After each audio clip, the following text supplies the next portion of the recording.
de documentos escritos y no escritos en muchos casos, ¿no? En ciencias de la educación, bueno, vamos a decir en antropología, en sociología, probablemente se utilizan algunos documentos que son no escritos, ¿no? Pero en educación generalmente son documentos escritos. Por ejemplo, podemos utilizar las actas de reuniones, por ejemplo, vamos a suponer del consejo de carrera, del consejo de profesores.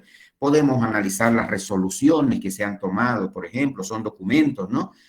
Podemos, si queremos saber las notas, vamos a suponer, de los estudiantes, como mencionábamos anteriormente, también lo podemos hacer revisando las notas, ¿no? En los registros que están en la parte administrativa de las instituciones educativas, ¿verdad? Si yo quisiera saber, por ejemplo, la cantidad de conflictos que hubieron digamos, en una unidad educativa, vamos a decir, de violencia escolar, seguramente se sentarán actas, ¿no? De cada uno de esos fenómenos, deben estar escritos.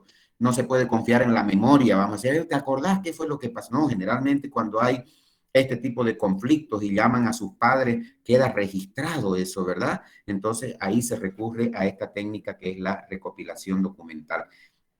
Es una técnica muy utilizada en la ciencia social, pero probablemente la que más se utiliza al extremo que algunos especialistas en investigación lo llaman la enfermedad de la encuestitis. Los estudiantes tratan de resolver todo con la encuesta, ¿no? La encuesta es una técnica realmente muy, muy importante, ¿no? Se parte del concepto de que si queremos saber algo, se lo preguntamos a las personas, ¿no? La técnica de la encuesta conceptualmente comprende también a la entrevista, aunque generalmente nosotros cuando hablamos de técnicas hablamos como si fueran técnicas diferentes. No hay problema en hacerlo de esa manera, pero si somos rigurosos, digamos, en el concepto, la encuesta o más bien la entrevista se deriva de la encuesta, ¿no? Veamos qué es la encuesta. Sabemos que la encuesta tiene como instrumento el cuestionario, ¿no?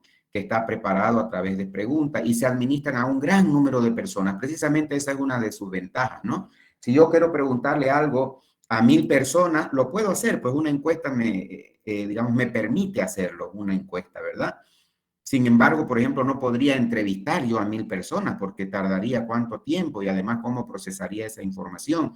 Entonces, la encuesta, una de sus ventajas es que se puede administrar a grupos muy grandes y se puede actualmente con las diferentes aplicaciones y programas informáticos, pues tiene un procesamiento matemático muy sencillo que facilita, ¿no?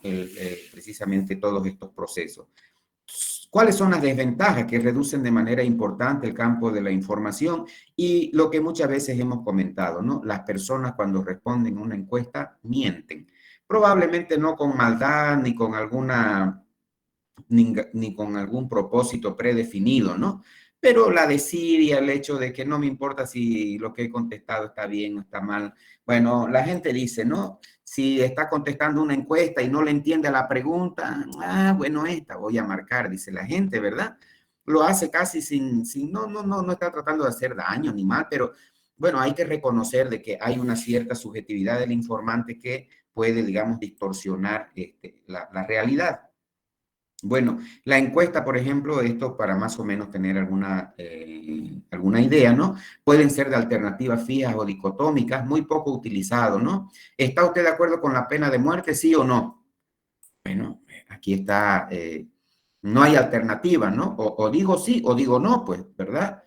Entonces, pero en algunos casos estas preguntas pueden ser necesarias, ¿no? Por ejemplo, si yo le pregunto a los estudiantes, el profesor entregó el programa al principio de la materia y aquí no hay alternativa, o lo entregó o no lo entregó, pues nada más, ¿no? Así que no hay posibilidad, digamos. Sin embargo, para muchas de las preguntas que se hacen en las encuestas, se utiliza la escala de Likert. La escala de Likert permite medir, digamos, el grado de acuerdo o desacuerdo con alguna intensidad, vamos a decir. No vamos a suponer, ¿está usted de acuerdo con la pena de muerte? Y entonces aquí yo tengo varias alternativas. Totalmente en desacuerdo, ni de acuerdo, ni desacuerdo, de acuerdo, totalmente de acuerdo. Aquí hay una intensidad.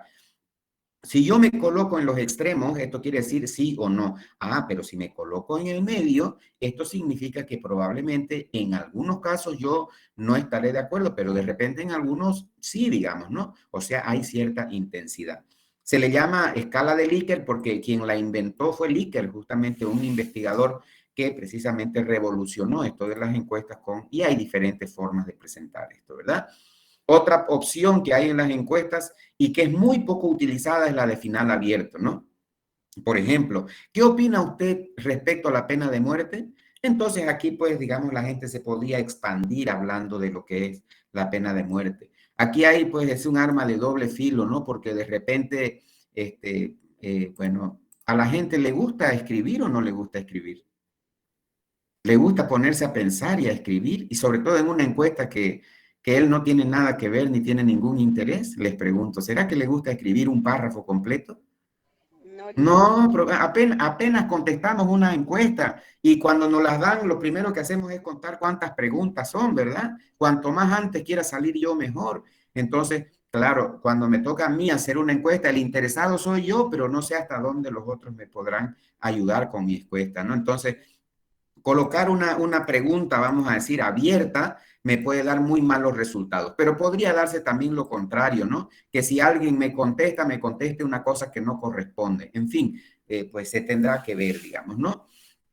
Luego también existe la posibilidad, y esto sí que aparece, digamos, ¿no? Que utilizar la escala de Likert y al final poner, digamos, por qué, digamos, ¿no? Entonces, yo le doy la opción, si he marcado, vamos a decir, de acuerdo, ¿por qué? Digamos, ¿por qué de acuerdo? Estoy de acuerdo, pero, digamos así, lo explico, eso me podría ayudar. En fin, hay una cantidad de opciones y aquí solamente estamos presentando algunas de ellas para que tengamos idea de cómo es que se maneja un cuestionario. Veamos ahora la entrevista. La entrevista es, digamos, una modalidad de la encuesta, ¿no? Significa consiste en tener un diálogo con una persona. Una entrevista no se le hace a cualquier persona. Yo no puedo, como decía anteriormente, entrevistar a 1000 personas. Eso sería imposible. ¿A quién debo entrevistar yo? A las personas clave se llaman, ¿no? Si, por ejemplo, estoy haciendo una investigación en la carrera de Ciencias de la Educación para ver el compromiso social de los docentes, una persona clave, ¿cuál sería una persona clave que yo debería entrevistar? Por ejemplo, en la carrera de Ciencias de la Educación. ¿A los estudiantes, Lisa? Bueno, no puedo entrevistar a los 1000 estudiantes, les acabo de decir, ¿no? ¿Cuál sería una persona clave que yo podría entrevistar? Al director de carrera. Claro, al director de carrera, probablemente al coordinador, ¿no? O si hay coordinadores de área, por ejemplo, estos son informantes clave. A ellos sí los podría entrevistar. A ellos no les corresponde utilizar la encuesta. La encuesta la deberíamos utilizar con todos los estudiantes, pero una entrevista tendría que realizarla yo con personas clave. ¿Quiénes son las personas clave? Por ejemplo, los dirigentes, por ejemplo, los estudiantes más participativos en el aula, digamos, ¿no? Yo puedo complementar incluso estas encuestas, por ejemplo, entrevistando al profesor, ¿verdad? Es un informante clave, ¿verdad? También pudiera utilizar, por ejemplo, a los coordinadores, a los supervisores en las unidades educativas. Si estoy haciendo un trabajo sobre la comprensión lectora, una persona, un informante clave no es cualquier profesor. Si estoy viendo la comprensión lectora, probablemente las del área de lenguaje serían las indicadas, vamos a decir, que los que mejor me dan pautas acerca del tema que yo quiero. Entonces, la entrevista es una técnica que yo puedo utilizarla dependiendo del tema que estoy investigando, ¿no? Y entonces hay, digamos, diferentes niveles, vamos a decir, de entrevista, ¿no? Una entrevista informal donde el entrevistado puede hablar de un tema de manera muy general, sin referirse a aspectos más concretos. Una entrevista focalizada en la que ya hay, digamos, mayor nivel de concreción. Y una entrevista de pautas o guías cuando ya efectivamente incluso existe pues una cantidad más o menos de varias preguntas, ¿no? En las que se insiste en que el entrevistado dé la información. Así que es diferentes modalidades, ¿no? Hay otras técnicas de investigación también que son utilizadas en la investigación educativa. Por ejemplo, una técnica utilizada es la sociometría. Utiliza fundamentalmente el llamado sociograma, ¿no? Esto es para ver, detectar liderazgo, a ver cómo están las relaciones entre los grupos de personas. Por ejemplo, también muy utilizado en el área de la administración, sobre todo en el área de recursos humanos, ¿no? Se utiliza mucho la sociometría. Bueno, consiste, vamos a suponer, si en una determinada unidad educativa, vamos a suponer que hay 20 profesores. Y yo quiero saber cómo está, digamos, cuáles son las relaciones que se desarrollan dentro de una unidad, de esa unidad educativa entre los profesores. Para saberlo, yo puedo utilizar justamente el sociograma. Le asigno, vamos a suponer, o con los mismos nombres de los 20 profesores, y yo les hago una encuesta. Y, por ejemplo, les pregunto, si usted tuviera que realizar un trabajo, elija 2 personas con las que usted le gustaría trabajar. Y entonces las diferentes personas señalan a 2 de las 20, ¿no? Con las que les gustaría trabajar. Fíjense ustedes aquí, estas 2 personas que son las que todos prefieren, ¿qué tipo de personas son en el grupo? De antemano, ¿qué podemos decir de estas personas? ¿No? Son las personas probablemente más queridas del grupo, ¿no? Son personas con mucha empatía, ¿no? Son personas, digamos, que se llevan bien con todo el mundo, ¿verdad? No son personas conflictivas. Pero también se puede hacer, fíjense ustedes, la pregunta contraria. ¿Con quién usted no trabajaría nunca, digamos, si tuviera en sus manos? ¿Con quién usted no trabajaría? Y entonces las personas que aparecen más señaladas, ¿qué tipo de personas son? Bueno, probablemente las personas, Irresponsable. claro, personas conflictivas, personas bueno, que tienen de doble cara, pero en fin. Entonces, la sociometría, fíjense ustedes, permite medir todo esto, ¿no? Es muy interesante porque aquí se sabe, digamos, quién confía en quién no confía en quién. En fin, hay una serie de posibilidades que brinda este tipo de técnicas cuando yo si quisiera hacer alguna investigación referida, por ejemplo, a esto, a cómo se comportan los grupos. En las empresas esto es fundamental, ¿no? Porque, bueno, les digo, yo he trabajado muchos años en la parte administrativa académica de la universidad y no es fácil trabajar con otra gente, ¿no? Recuerdo bien que nosotros teníamos un colega que trabajaba en la parte de informática y ocultaba información a sus colegas de celos digamos, porque no le quiten el puesto, qué sé yo, ocultaba información. Pero, digamos, uno a veces ni se entera de lo que está sucediendo, pero esto pasa. Y entonces, claro, si nosotros queremos que una institución funcione bien, pues debe trabajar, como hemos dicho, debe trabajar pues como un sistema, ¿no? Es decir, todos deben trabajar de manera coordinada para poder, digamos, conseguir el objetivo de manera mucho más eficiente. Pero eso es difícil de detectar. Cuando se utiliza la sociometría, esta técnica nos contribuye o puede ayudarnos en ese sentido. Veamos otra técnica. Grupos focales. Esta técnica es, digamos, más propia del enfoque cualitativo, cuando se realizan investigaciones cualitativas, pero también se puede utilizar como complemento en las investigaciones cuantitativas.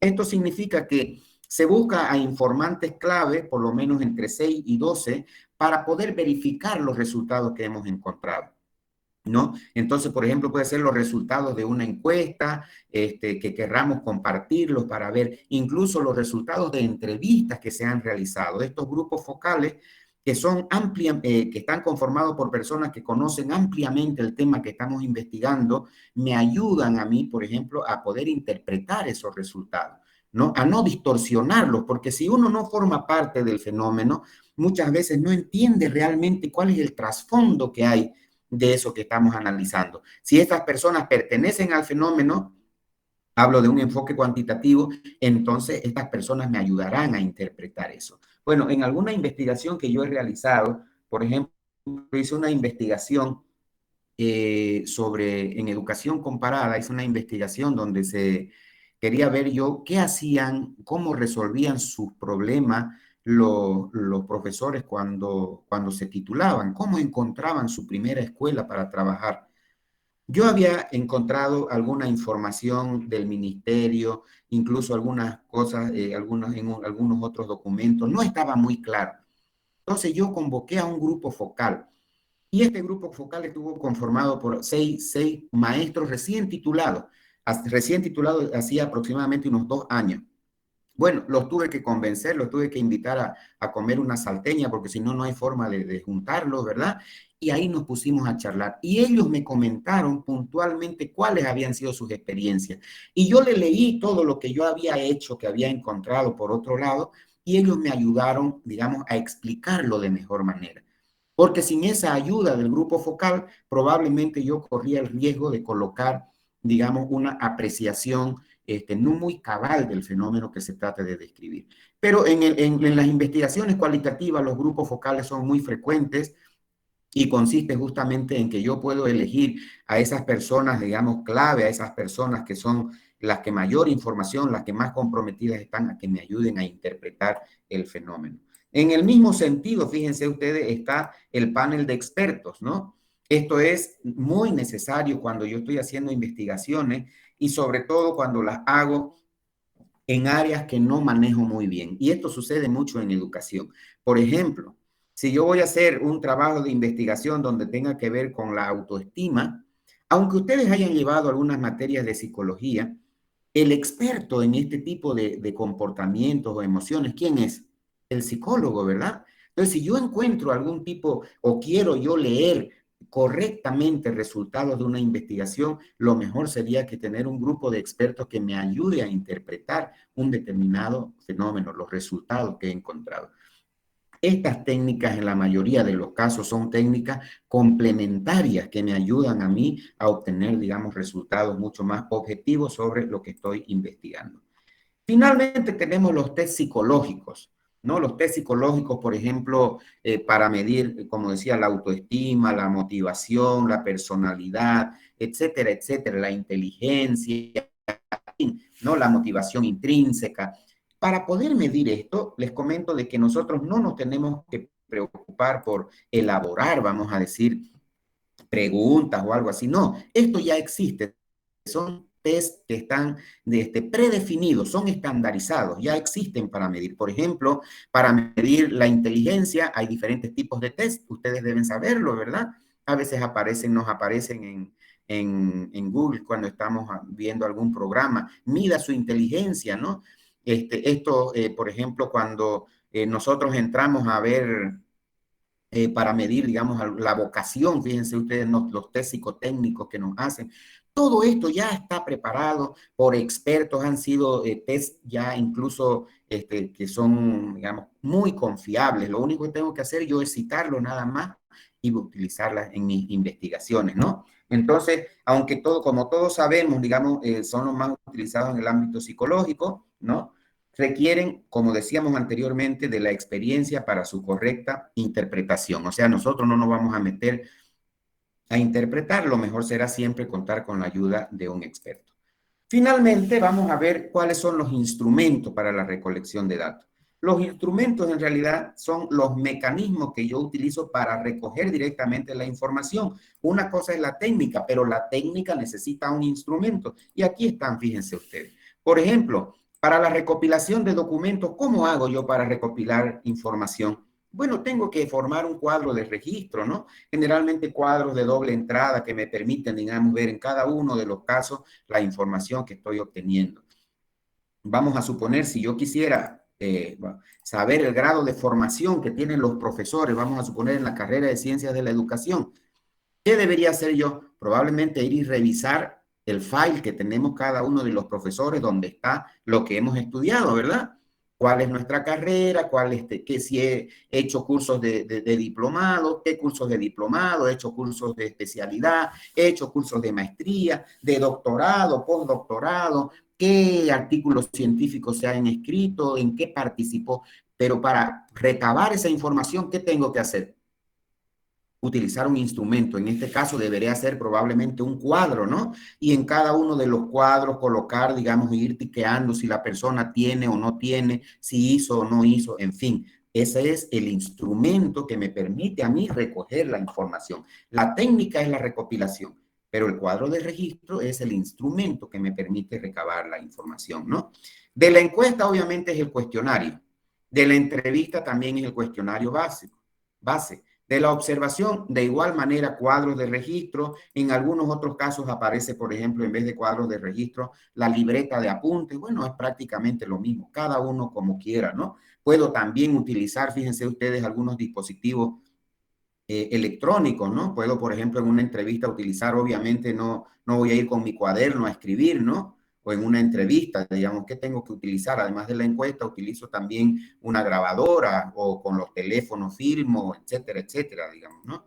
Bien, para los TED son cuestionarios, pruebas, el panel de expertos, cuestionarios o guías. Bueno, aquí tenemos para lo que ustedes, para que puedan ver ustedes cuáles son los instrumentos que se utilizan. Un aspecto más para culminar, creo que desde ahora vengo diciendo para culminar y no termino, ¿verdad? ¿Cómo yo elaboro ese instrumento? ¿De dónde es que yo saco las preguntas en una encuesta, las preguntas en una entrevista? ¿De dónde saco yo los datos que voy a recolectar, vamos a suponer, en un cuadro de registro? Aquí hay digamos, un procedimiento que nunca falla.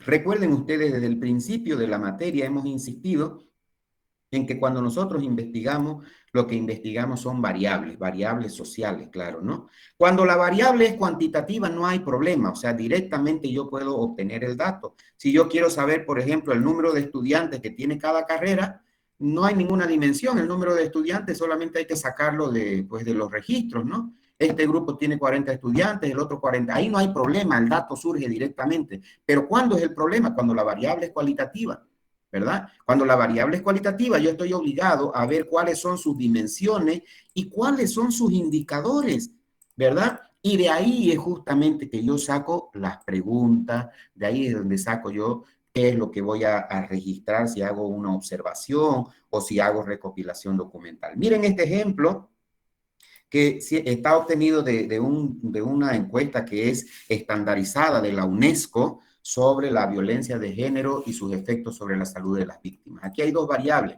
violencia de género y salud de las víctimas. La violencia de género tiene dos dimensiones, física y psicológica. ¿Cuáles son los indicadores? Empujones, bofetadas, puñetazos, golpes, arañazos. ¿Cuáles son las psicológicas? Amenazas, insultos, humillaciones, etcétera. Si yo quiero hacer una encuesta de esto, de aquí es que tengo que sacar, de estos indicadores tengo que sacar las preguntas. Veamos la otra variable, la salud de las víctimas, física, psicológica y sexual y reproductiva. Esas son las dimensiones. ¿Cuáles son los indicadores? Bueno, de la física, muerte, lesiones, síntomas físicos, comportamientos. Psicológica, tasa de suicidio, depresión, trastornos, etcétera. Sexual y reproductiva, en fin. Entonces, con base en estos indicadores es que yo hago efectivamente, digamos, las encuestas y las entrevistas. Esta es la última parte que ustedes deben entregar del trabajo de investigación. Es lo que llamamos el diseño de investigación. El diseño de investigación es como una especie de ficha técnica que debemos colocar de manera puntual, sin exagerar digamos, en la descripción de cada uno de estos, ¿no? De estos aspectos. Por ejemplo, debo decir que desde qué perspectiva epistemológica se está haciendo la investigación. Voy a colocar aquí, o enfoque, ¿no? Enfoque, desde qué enfoque. Entonces yo debo decir en la presente investigación. Bueno, todos los proyectos que ustedes han presentado, todo es dentro del enfoque cuantitativo. Así que ustedes en su proyecto deben colocar, ¿no? La presente investigación se desarrollará desde la perspectiva epistemológica o enfoque cuantitativo, que utilizará fundamentalmente como recurso a la estadística, bla, bla, bla. Esto es el primer aspecto. El segundo aspecto es que ustedes deben señalar el método. Dentro del enfoque cuantitativo, el método que se utilizará en la investigación será el cuasi experimento. Luego tienen que definir cuál es la población. El trabajo de investigación se realizará con 2 cursos paralelos del tercer semestre de la carrera de Ciencias de la Educación. En el semestre, bueno, ¿no? Eso sería la población. Pero si van a trabajar, por ejemplo, van a hacer una investigación de toda la universidad, que son 100,000, y han decidido obtener una muestra, deben colocar que la población son todos los estudiantes, pero de ella se obtendrá una muestra y se dice cuál es el procedimiento que realizaremos para obtener la muestra. Delimitación espacio-temporal. Es cierto que al principio ya hemos dicho dónde se va a realizar la investigación. En el planteamiento del problema se ha dicho dónde está ubicada la unidad educativa, etcétera, etcétera. Pero aquí se lo debe volver a decir de manera puntual. ¿Dónde se va a realizar? En la carrera de Ciencias de la Educación con los estudiantes del tercer semestre. Y temporal no se refiere al tiempo, se refiere al tiempo, pero no de toda la investigación, sino del tiempo que me tomará realizar, en este caso, el cuasi experimento. Puedo decir yo durante un mes, durante 2 meses, durante un semestre, durante lo que fuera, ¿no? Luego tengo que definir las técnicas que voy a utilizar. Cualquiera de estas técnicas que acabamos de ver, pero que tienen que ser técnicas que garanticen la confiabilidad, ¿verdad? Entonces, las técnicas las debo definir en función a las dos variables que voy a investigar. Luego hay que indicar los instrumentos. Nosotros no lo vamos a desarrollar los instrumentos, lastimosamente no nos da el tiempo, pero en otro momento sí deberíamos desarrollar los instrumentos. Como decía anteriormente, muchos de esos instrumentos ya ni siquiera yo los tengo que desarrollar, sino que ya existen disponibles en Internet de otros estudios, digamos, instrumentos ya estandarizados que los puedo utilizar. Y finalmente tengo que colocar el procedimiento. El procedimiento de cómo voy a obtener la información. Esto quiere decir, si es el cuasi experimento, entonces yo tendré que decir, ¿no? La investigación se realizará con 2 grupos ya conformados. Inicialmente se tomará un pretest, posteriormente al primer grupo, al grupo de control, se le darán las clases de forma tradicional, bla, bla, etcétera. A eso se refiere el procedimiento. Ese es el diseño de investigación. Está también bien explicado en la guía que ustedes tienen, así que no hará falta abundar más. Ustedes con leerlo, pues lo entenderán muy fácilmente.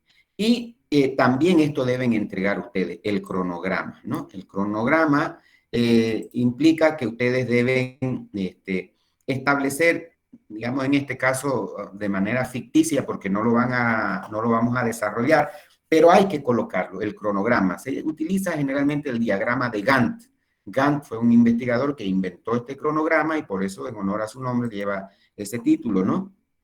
Es una matriz de doble entrada que permite ver, digamos, los meses que me tomaría, vamos a suponer, realizar una investigación científica. Aquí hemos considerado pues, 6 meses, digamos, desde enero del próximo año.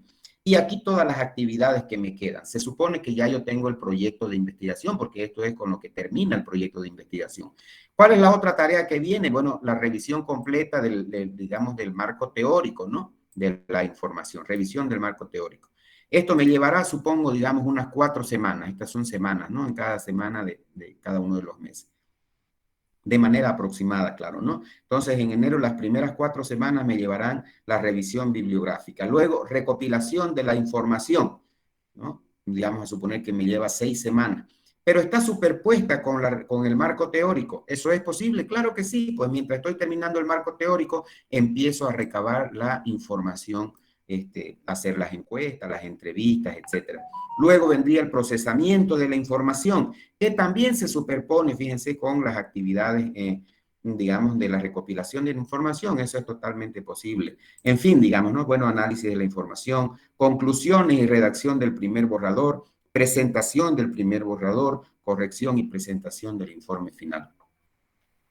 El cronograma, aunque en este tipo de trabajo pues pareciera irrelevante, ya lo comentamos en algún momento en las investigaciones reales, este cronograma tiene mucha importancia, porque si yo no cumplo alguna de estas etapas, pues a los investigadores no les pagan, ¿no? Quiero decirles que así funciona. Es decir, que, digamos, si una investigación dura un año, cada 3 meses hay que presentar, digamos, los avances de la investigación de acuerdo a ese cronograma. Y si los investigadores no presentan esos resultados, los cheques no salen, vamos a decir, no les pagan a los investigadores. En este caso, nosotros tenemos que hacerlo porque es un ejercicio y les encargo que lo hagan siguiendo esta misma lógica, pero que presenten ustedes cada uno su propio trabajo. Aquí hay una información adicional para que ustedes la quieran revisar, ya no la vamos digamos, a explicar, hasta aquí vamos a quedar. Bien, jóvenes, no sé si tienen alguna consulta, algo que quisieran comentar. Buenas tardes, licenciado.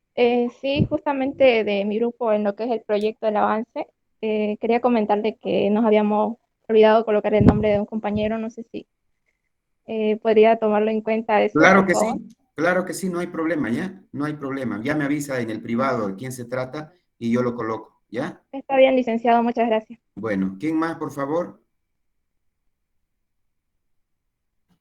Bueno, con esto tenemos todo listo, absolutamente todo listo para poder, elaborar el trabajo final, ¿no? En la guía ustedes encontrarán toda esta explicación. Hay algo que voy a omitir, ¿no? Generalmente en los proyectos de investigación se presenta el índice tentativo del marco teórico. Nosotros no lo vamos a presentar en esta ocasión. Nos causa mucha zozobra, malinterpretaciones y todo, pero bueno, lo vamos a dejar así sin ese ítem, ¿ya? Así que lo voy a quitar y no hará falta que ustedes lo presenten, ¿ya? A ver, ¿alguna otra consulta? Bien, entonces permítanme, por favor, eh,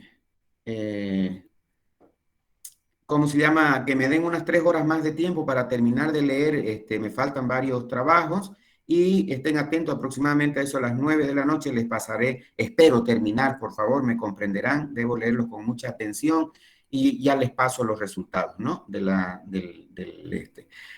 A ver, ya les explico, ya les digo cómo vamos a hacer, porque nosotros necesitamos definir las fechas de entrega del trabajo y necesitamos naturalmente definir también la segunda prueba. ¿Qué opinan ustedes? ¿Cómo hacemos con la segunda prueba? ¿Cómo les va en las otras materias? Cuéntenme, a ver, ¿pueden encender sus cámaras? Por favor, los que puedan, para que comentemos esto, a ver cómo podemos hacer, de tal manera que, pues, no quiero exigirles yo de manera ni prematura, pero tampoco dejarlo, pues, de acá mucho tiempo, ¿verdad?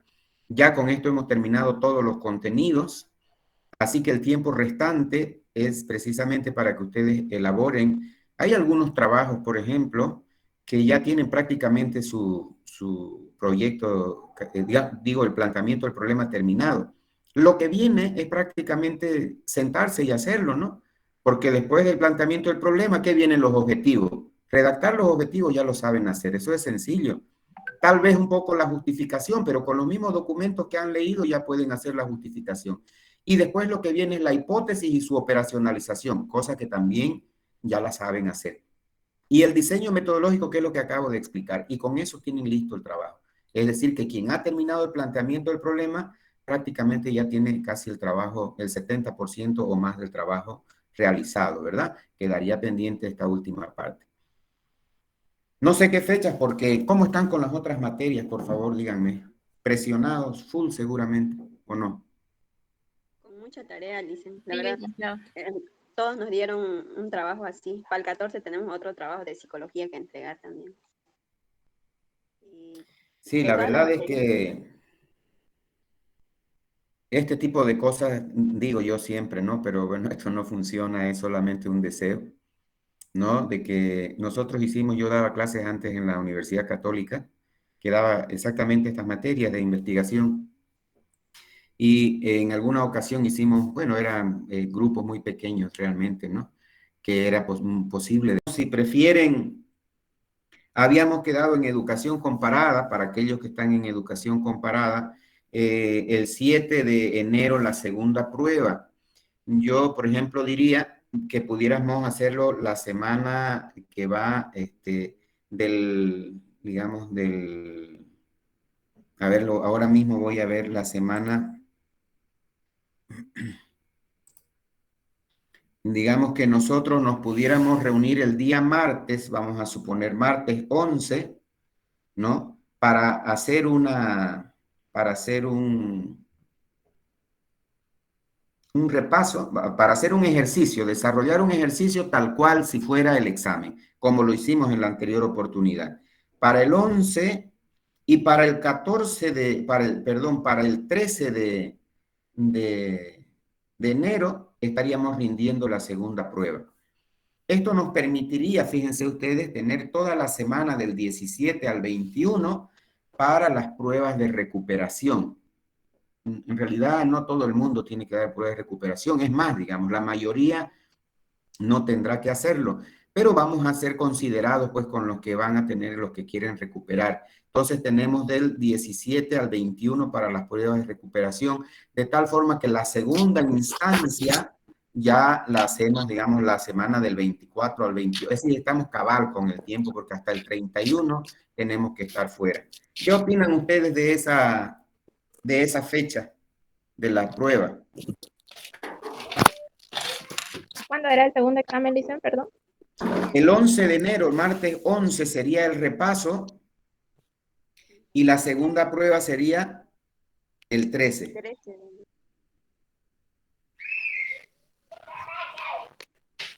Licenciado, ¿y la fecha de entrega del proyecto? Ya la fecha de entrega del proyecto la podemos hacer para el jueves 20.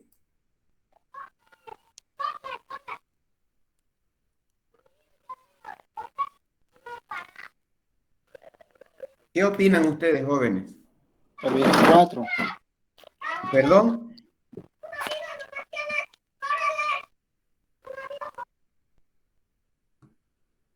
Está bien, Está bien, licenciado. ¿Les parece bien? Sí, está bien, licenciado.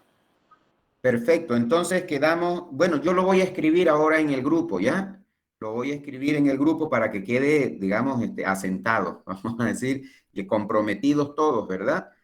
Siempre, estimados jóvenes, siempre hay la posibilidad de ajustar estas fechas, no es que, digamos, contra viento y marea, ¿no? Si hay algunas dificultades que tenemos, lo ajustamos, no hay ningún problema, ¿no? Lo único que hay que considerar realmente es que a mí no me afecta en nada, digamos, modificar la fecha, pero hay que avanzar, ¿verdad? O sea, tenemos que salir de esto, pues, de una vez, así que les espera, yo sé, unas semanas duras todavía a ustedes, pero bueno, jóvenes, no queda más. Entonces, repito, el 11 de enero hacemos el repaso, 13 de enero hacemos la segunda prueba y la presentación será el 20 de enero, el trabajo final. Con aquellos que vamos a tener que darles segunda oportunidad para mejorar sus notas o para corregir alguna nota de desaprobación, ya lo haremos en su momento con quienes corresponda. Con la mayoría no será, pero con lo que corresponda ya veremos qué día nos ajustamos, qué día rendimos esa prueba. De hecho, esa prueba generalmente la rendimos el día sábado, porque es una prueba que la doy yo, no la da ningún otro profesor, o no sé si lo harán o no, pero yo sí les doy esa oportunidad. Y no la hago en el horario de clase porque la doy a los dos grupos las doy en el mismo horario un día sábado. Ya veremos, ya definiremos con quienes deban recuperar esas notas. Bien, jóvenes, eso es todo entonces. Lo dejaremos ahí por hoy. No tendremos clases ya el próximo jueves. Hemos acabado con el contenido. Quedan ustedes libres para poder hacer